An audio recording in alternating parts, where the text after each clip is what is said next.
Hi, my name is Danae. I'm an occupational therapist and an executive functioning coach, and I'm here to help make life easier if you have ADHD. Today, I want to talk about emotional regulation and making decisions when you're dysregulated, making decisions versus reactions.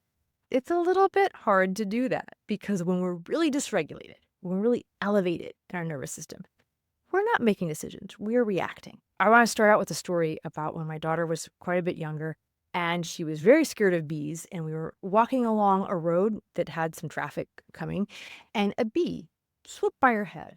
What did she do? Took off running directly in front of the oncoming traffic, specifically an SUV that had to screech to a stop and not hit her. Okay. And I'm like, what are you doing? Like, just what? What was that? What were you thinking? And the reality is that she wasn't thinking, she was reacting. When we're really elevated, when we're experiencing threats and our nervous system is way up here on high alert, we don't think. And that's not available. She was so afraid of bees that that threat was not to scale. And her decision wasn't a logical decision. And a lot of times, this is us. We are expecting ourselves to make logical decisions when we are way up here with dysregulation, threat, overwhelm, fear about things. And so when you are way up here, you need to look at strategies for how to bring yourself down to the place where you do make decisions, the place where you're looking and being like, B, SUV, let me pause a moment, right? And so part of the things that we work on is becoming more attuned to when we're elevating like that and using tools to bring ourselves down so we can still make decisions. Now, to start off with, when I say threat, you immediately think probably of physical threats. You think of the lion example, right? We talk about our brain is trying to run from the lion, this fight, flight, freeze, fawn reactions. We want to get away from this physical threat. But when you're thinking about reactions that you have and things that frustrate you and things you don't understand, why do I do this thing? You need to expand your definition of threat. And when you do that, a lot of things become really clear. When you look at something, you're like, I have no idea why I did this thing. When you look at your brain's response to threat and you broaden that out to be all the things that we can find pretty threatening as humans, right? It's not just our physical bodies. We're social creatures who are meant to be in community. So when we are having conflicts or disappointing people or failing in a public way, any of these things can be very threatening. And sometimes we're making decisions based on that threat that aren't decisions, they're reactions. So I want to talk about a few truths about your nervous system, about threats, and about your reactions. Number one, your nervous system, your brain is designed to scan for threats. That is a big job that your brain does. It's keeping you safe. It's not necessarily great at fine-tuning the analysis of those threats for a reason, right? Like if you misinterpret, you see a lion that you think is a deer, that is a pretty big mistake, right? That might be the last mistake you make. So we want to get out of the path of that danger quickly. You flip that and I see a deer that I think is a lion, I'm a little high strung all the time, but I'm alive. So you might be a little wired for reaction. And with ADHD, a lot of us find ourselves maybe wound a little bit more for that. We have a little bit more intensity in that reaction and responses sometimes than others. So that is a reality of just how we're wired as humans. And also ADHD kind of intensify that. So what do we do with that? Number one, we recognize it. We recognize that our brains are designed to find danger, find things that are going wrong. We don't have to judge ourselves about that, but we can work with it. We can work with that tendency we have rather than just be frustrated by it and be surprised by it. Number two big idea is a threat is a threat. Your nervous system, like I mentioned before, is not fine-tuned for threats. So things that we don't really think of as a threat can be pretty threatening for your nervous system. We're social creatures. We're wired for connection and community. So lots of things might feel threatening to us, might encourage us to react rather than make decisions that we might not even realize that we're interpreting as threats. Big idea number three is when we're threatened, we're not logical. We're no longer in that decision-making, super rational place in the brain. We're just responding, reacting to get ourselves out of the path of danger. This came up at a group coaching call. One of the group members was baffled. She said, I'm sabotaging myself and I'm doing it on purpose. We just had this meeting. I am swamped. I can't do anything else. I can't fit anything else on my schedule. Somebody asked me if I would help out with their project. And I said yes. And I felt this immediate relief when I said yes. And the way she was interpreting this was I felt this relief. It's like I wanted to hurt myself. But if you think of this broader definition of threat, and she is somebody who's always second guessing, like how productive she is, and not really sure if she's viewed as valuable on her team. And that can feel kind of threatening. You're going to work, you don't know if you're in, you're out, you don't know how you're showing up, how you're being perceived. So when she was asked to do something, once she was agreeing and making all these people around her happy, of course she felt that little relief because she felt safer. She didn't have that threat of I'm not valuable. She's like, I'm valuable to the team. Look at me helping out. 10 minutes later, she had to deal with the reality of the real threat that she had no time to get this done and was ultimately going to disappoint a lot more than just that person. But in the moment, she was reacting to get out of what her brain perceives as a threat. Not just our physical body, right? We have lots of areas where we might feel threats in relationships, in our work environments, in our families, without being in abusive situations, just being human in these spaces, right? So her assuming she was sabotaging herself was a little off because she knew very well when she took a step back and looked at that logically, like when my daughters took a step back and looked at that SUV, this was the bigger issue. But in that moment, her brain was like, hey, let's just stay safe. Let's make this decision. We'll deal with it later. That's the way this can kind of show up in your day to day. What do we do with this? What do we do with this when we're super elevated, we're seeing threats and we're responding to them? Well, number one, taking a moment to pause whenever you can and asking yourself, what is the B? What is the SUV? Start broadening your definition of threats and seeing, okay, what am I finding threatening here? What am I finding scary or extremely uncomfortable? Threat may not land for you. Think about other words, like what am I extremely uncomfortable with here? What am I feeling uneasy about? What am I worried about, defensive about? What things are triggering that right now? How do I want to respond to those? Like, would saying no in this meeting actually be the B, like something that's kind of uncomfortable, but it's actually going to prevent me from getting plastered by the SUV? What is the real outcome for both of these things? Taking a deeper look and seeing what is the B, what's the SUV? Well, for many of us, rejection's the B. We act in all kinds of ways to avoid that discomfort.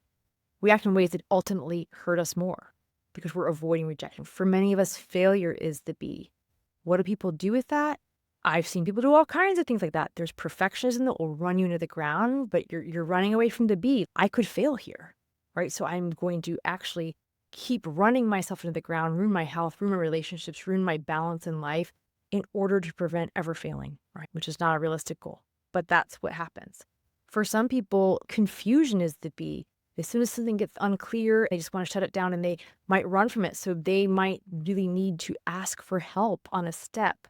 But in their attempt to avoid that, they're going to do it all themselves and end up flopping on this project because they didn't get the support and the help they needed earlier. That confusion was the B that they were running from. The fallout from getting no support, no help, doing all on their own ends up being the SUV that just plasters them and they aren't able to finish the project.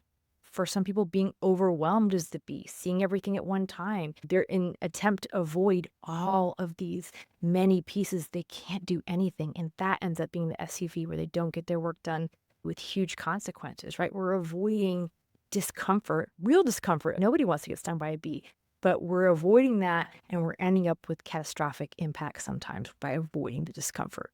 Acknowledge your own interpretation of threat. If something you see is the B to you, don't judge that. This is not something I should care about. This should not be a threat to me. If it is, it is. Like your brain on threat is not a logic machine, right? Your brain on threat is a reaction machine. Believe it. If it finds something threatening, believe it. You can work with that. What you can't work with is this tough love, just buck up and deal with it kind of thing, because you're going to fall flat with that. That's not ultimately going to help you manage when you're experiencing this threat of the B. Ask what I need to bring my level down to decision making, where I can make decisions again. Maybe I need to challenge some of my thoughts about the situation. I need to get the answer to some questions I don't have. I need to pull somebody in to help me. Maybe you need to see less around me so I can start getting going and manage overwhelm. Like my daughter with the B, the place to practice this is not in the moment where you have the B and the SUV both coming at you, right? The place to practice this is on lower level stuff when I'm not way up here. Because anybody who is way up here, whatever brings you there, is no longer making decisions. So you want to be aware of that when we're elevated but not completely offline. I want to talk about lying. This can come up a lot. And, of course, there's a moral aspect of lying, right? But there's also this reaction part of lying. Now, I'm not talking about somebody who is not reactively lying. There are people who systematically, intentionally, and strategically lie. That is really different than the kid who has ordered Pokemon cards that have come in, and he never really thought about the fact they would eventually come in on his mom's credit card, and she would see that, and she asked him if he ordered them, and he's like, no, I didn't order it. That's not a logic moment. Like, if mom is asking if you ordered those, if they've arrived, she's seen the charge on her card, you're 7, you don't have a credit card, that is different. That is that moment of reaction that if we look at what's the B here, maybe the B is getting grounded, or maybe the B is disappointing your parents, or some consequence here. I'm not saying that doesn't belong, but when we're looking at lying and we're only looking at it from that moral framework and we're not looking at this hijacking that happens sometimes, we're missing other tools to help a kid who might find themselves being dishonest, not wanting to be. Be like, hey, you weren't honest here, and helping them kind of pick that apart and realize in that situation, the B is this parental disappointment, maybe losing privileges, whatever, but the SUV is like this trust that's breaking your relationships and this integrity that you want to have. And so when we slow down and look at that and help kids maybe detach a little bit from the shame and just look at some of this reactiveness that we tend to have and get like a little bit more strategic about it, it can be helpful. Now, I know that's not true for everyone. Some people are lying in a very systematic way. It's totally different than what I'm talking about here, this nervous system kind of reaction space. Somebody who is unfaithful with their spouse and they're making tons of what I would call cold decisions, that they're not elevated, they're totally calm, and they're deciding to be deceptive in that situation is totally different than this lie that's happening almost as a self-preservation. Not talking about the morality of it, not saying it's okay, but if that's an issue for your child with ADHD or for you, and you find yourself not making a decision you want to make, looking at this from like a nervous system level, looking at this from your brain protecting you from the threat level and pushing back a little bit on it can be helpful. When I find myself acting in ways that I'm not really happy about, when I find myself reacting in ways that I'm even ashamed of, ways that don't line up with who I want to be, what can I do to bring my nervous system level down? What can I do with the situation to help kind of clarify what the B is and what the SUV is and bring that intensity down even in the situation? Not long ago, there was 2 videos that kind of went around on social media. They were both parents defending their kids from raccoons. Well, one was defending. There was a mom who there was a rabid raccoon that was like scaling her and her kid, and she was taking this raccoon and screaming for everybody to get in the house, flinging this raccoon. It was like kind of a heroic mom moment. And then a similar but quite different video was a man, he was holding his toddler, and once again, a raccoon came and started scaling his leg, and he kind of like flung his kid to save himself with this raccoon. And of course, there was a lot of judgment. I even saw the 2 videos. I saw somebody like mesh the 2 together, the star mom and the dad, and not his best moment. But in that moment, he was just reacting. Unfortunately, that reaction was not getting the kid out of the way.